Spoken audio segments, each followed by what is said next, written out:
often look at the silly trends people go through in terms of fashion and laugh at the over-the-top craziness we see. Sometimes, fashion trends are only a flash in the pan, and sometimes, they don't seem to make sense at first, at least until their function is better understood. Things like Crocs may have left many of us standing slack-jawed, but they had their reasons for popularity. As for history, it has had some much stranger and more fascinating trends. The number one is, high heels were designed for soldiers to ride on horseback easier. Today, high heels are so synonymous with women's fashion that you really do not see people wearing them outside of those who are female or wish to, whether permanently or temporarily, identify with said gender.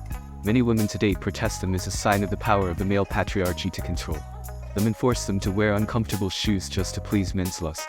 However, the interesting thing is that the history of heels is way more complicated than that, and is quite the opposite of what many think. For starters, heels were not originally meant for women at all, and they were not meant to be fashionable. The use of heels can first be traced back to the 10th century when the Persian army realized that their riders could better stay in the stirrups and shoot arrows at the same time while wearing high-heeled boots. Hundreds of years later, in the early 17th century, women first started wearing heels in protest of the fact that men's shoes at the time were more comfortable than women's. The high heels they started wearing were still more comfortable than the spiked platform shoes that had been typical at the time. The number two is, at the time of Happy Days, leather jackets had a very bad reputation. The leather jacket has certainly had quite a history. Over the years, it has gone from a garment that was incredibly useful due to it hardly ever needing to be cleaned in its durability. Of course, this was back in the days when people had almost no extra clothes. Since then, it has become popular among bikers and has even been associated for a time with the criminal elements. It is this last part that some people became particularly stuck on just a few decades ago. Now, we actually aren't talking about their more recent controversy, where they first gained popularity with the movies and then lost it after Columbine. Rather, we are talking about how censors back in the days of the show Happy Days were so worried about having a teenager wear a leather jacket and what it might imply that they wouldn't allow him to wear it unless his motorcycle was on screen. This led to silly scenes where he had his motorcycle in places like a school hallway, which probably just made him seem all the more cool and rebellious. The number three is, the original point of men's neckwear was to protect lungs from cold. Neckties are certainly not as popular as they once were.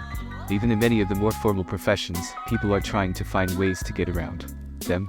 Mark Cuban is famous for not wearing them with his suits, and there are those who prefer bow ties or clip-ins, at the very least, for comfort reasons. Some people feel the necktie does little more than constrict them and is a part of men's high fashion that needs to go away. Others, of course, still romanticize it. However, the truth is that due to modern technology making them more a fashion item than the utilitarian garment, neckties have evolved far from what they once were meant to be. The truth is that men's neckwear originated from items like the cravat, which are a bit closer to a scarf than a regular necktie today. This was because the original point of men's neckwear was actually to keep people's lungs warm in a function similar to a scarf, especially in rainier climates. Something that wasn't quite as thick or bulky as a full scarf but could keep your neck warm would be very important in the days before modern heating. The number four is, people used to always wear hats. Now the hoodie is bringing it back. Today hats are just not particularly common and are seen as more of a side fashion thing than anything else. Sure, some people still wear baseball caps, mostly for their sun blocking capability, but the practice has certainly gone down from the days when no one went out without a hat. For those who romanticize hat wearing, it wasn't even that long ago they would need to travel back in time, as most men still considered them mandatory at the turn of the 20th century. However, for a variety of factors, including better modern heating and air conditioning, hats started to greatly fall out of fashion. However, as the environment has worsened, even as technology improves, it seems people are looking to cover their heads again.